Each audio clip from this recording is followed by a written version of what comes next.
एक बार लाठीचार्ज सा करवा दो यहाँ पे आ जाएंगे।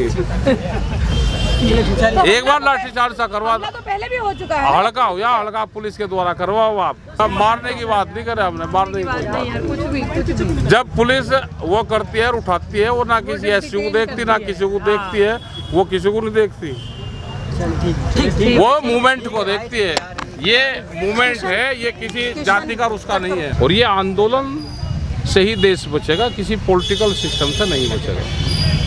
सरकारों से, अधिकारियों से अपनी लिखित में अपनी बात जरूर देते रहें। लिखित में दोगे तो समाज के सामने आएगी, वो घूमेगी 10 जगह टेबल पर घूमेगी, तो अपनी आवाज़ उठाते रहें। संघर्ष है ये। लेबर के लोग हैं, जितने भी नौजवान हैं, अभी तो मंदिर मस्जिद में उलझ रहे हैं। हम तो साथ में हम जानकारी लेते रहते हैं। नहीं यहाँ पे आए, फिजिकल रूप से नहीं आए, लेकिन सब जानकारी रहती है। और ये नहीं है कि डॉक्टर ऋतु और इनकी पूरी टीम का जो वहाँ पे सहयोग रहा आंदोलन में, वो सब लोग जानते हैं। जब जरूरत होगी, ट्रेनिंग जिसने आरएसएस की कर ली होगी उनके खिलाफ कुछ होने का नहीं, जिसने नहीं कर रखी होगी उनके खिलाफ कार्रवाई होगी। हो सकता है कि सदस्यता ले ली हो सरकार की। भैया क्या कर रहे हो भाई? नहीं तो किसी के खिलाफ रिपोर्ट दर्ज हो जो पूरी पुलिस जाले वही, लेकिन कुछ के खिलाफ नहीं जाते। देश में गुनाह है, जिस पर जमीन होगी, खेत में काम करेगा, आदिवासी होगा। अभी तो गए उसमें छत्तीसगढ़, महाराष्ट्र, जो आदिवासी क्षेत्र है उनका और बुरा हाल है। वे निकल ही नहीं पा रहे वहाँ से। नेतरहाट, वे तो लड़ाई में बहुत मजबूती से लड़ते हैं अपनी। जैसे डॉक्टर साहब लड़ रही लड़ाई, तो लड़ाई को लड़ना पड़ेगा, संघर्ष करना पड़ेगा। जातिवाद तो है। कौन लोग हैं जातिवाद? ये आने वाले टाइम पे ही पता चलेगा भाई कौन है। अभी तो नौकरी में इसमें है, लेकिन थोड़े दिन में ये खत्म हो जाएगा धीरे धीरे। सर खत्म कैसे होगा? डॉक्टर लोहिया ने कहा था रोटी बेटी का संबंध होना चाहिए।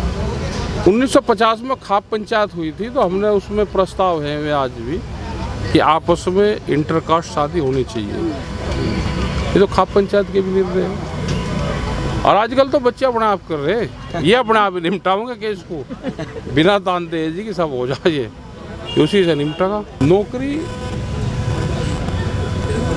किसी उससे हटाए जाए,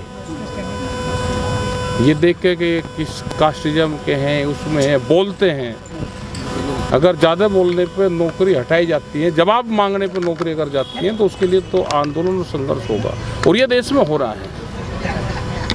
कुछ बच्चे अगर इंडस्ट्रीज में नौकरी करते हैं, खास करके दिल्ली के आसपास, नोएडा और गाजियाबाद में, उसमें लिखते हैं, कुछ कास्ट के लिए लिख देते हैं वे कि अगर मुजफ्फरनगर, मेरठ, बागपत, गाजियाबाद, वहाँ के कुछ कास्ट के अगर बच्चे होंगे तो उसको नौकरी नहीं देंगे, वो कंसिडर ही नहीं करा जाता।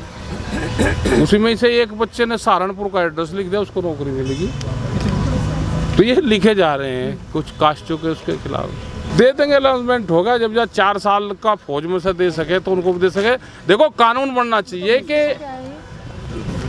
जवान 4 साल में और नेता 5 साल में।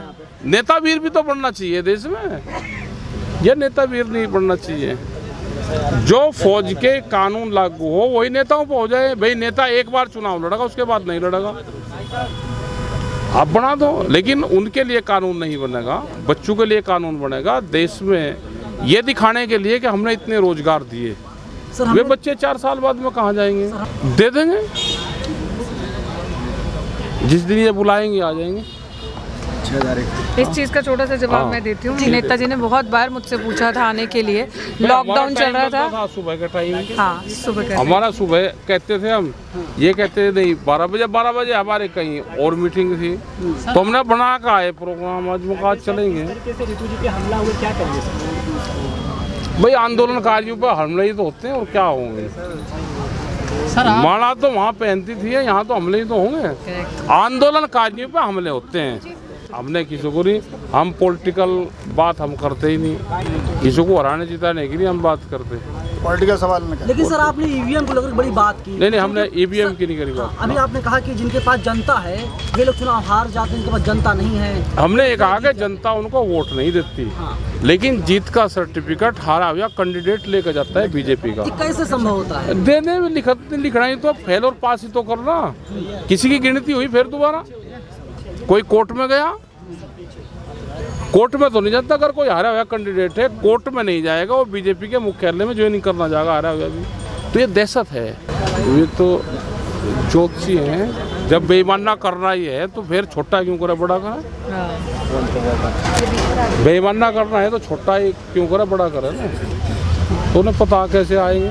अभी बेईमान बोल रहे कि कट्टर ईमानदार हैं, उनके घर पर, उनके नेताओं के घर पर ईडी सीबीआई आईटी नहीं जाती। नहीं जानेगी। जो बीजेपी का झंडा वो एक ताबीज है उनका, वो गले में पहन लो तो वहाँ कोई नहीं जाएगा। जैसे भूत नहीं जाता, कोई एजेंसी नहीं जाएगी। हनुमान जी का वो पहन लो तो भूत नहीं जाता, तो बीजेपी का वो पहन लो तो ईडी सीडी नहीं जाती। नहीं हम किसी नहीं मांग रहे हैं, अगर जातियाँ करवा रहे तो उसी के आधार पर दे दो। कौन सी पार्टी से अपील कर रहे हैं? नहीं हम किसी, हम नहीं कर रहे, हमने कहाँ कहा।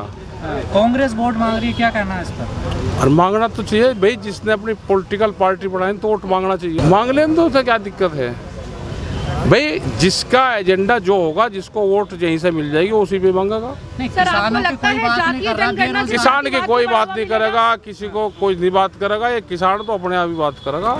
इसका सारथी है ट्रैक्टर, इस देश को जमीन को बचाएगा ट्रैक्टर और किसान। आप पक्ष में हैं विरोध में जातीय जनगणना? हमें कोई फर्क नहीं से पड़ता, हमारी तो कोई जाति है ही नहीं, हमारे तो किसान है, उसमें सब लोग आते हैं। सर आपको लगता है जातीय जनगणना से जातिवाद को बढ़ावा मिलेगा?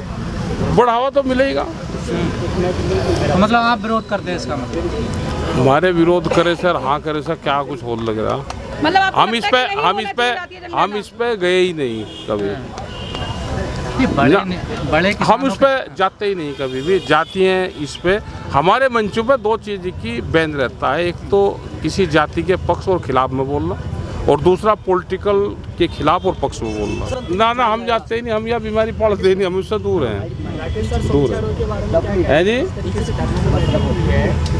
भाई आंदोलनकारी धरनों पे ही रहते हैं। अगर इनको समझौता करना हो बस अपना चले जाएंगे। जिस दिन ये कहेंगे कि भाई समझौता करके सरेंडर कर दिया, सही बात। और तो नौकरी पर चल जाएंगे। अगर संघर्ष करना है तो उससे फायदा दूसरों को होगा, इनको नुकसान। संघर्ष करने से भी तो कभी ना कभी समझौता ही होगा ना, संघर्ष होगा। आ जाएगा जब होगा समझौता, जब देखी जाएगी।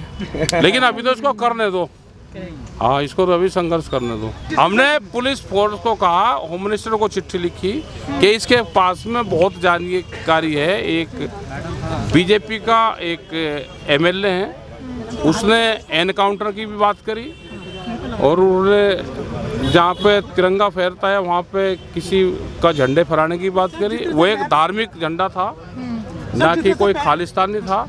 लेकिन सरकार और पुलिस उससे जानकारी करे कि कौन एनकाउंटर करना चाहता है।